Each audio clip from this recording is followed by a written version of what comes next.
All right, Saturday morning, we're at the Little League field. A little project here with some sod.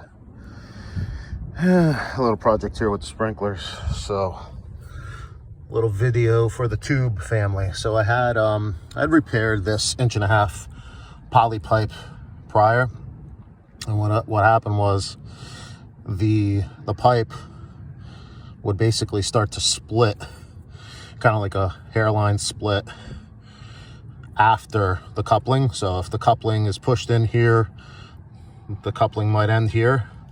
The poly pipe would start to crack this way.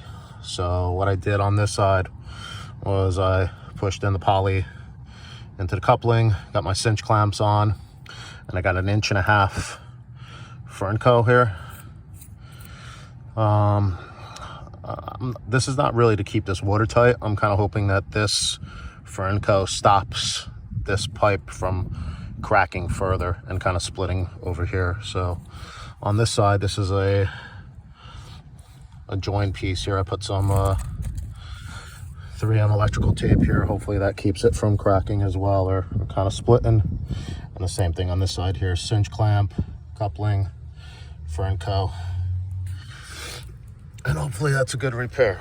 We'll see. I guess time will tell. So come back to you with some more repair videos. These guys, they cut out the baseline and put new sod in on the infield. Had to repair. I guess I'll show you in a little bit here what I did over there. But I repaired the quick connect in the ground, so that way you could water down the infield. Had to change the whole thing out. Bada bing, bada boom. We'll see you on the next one.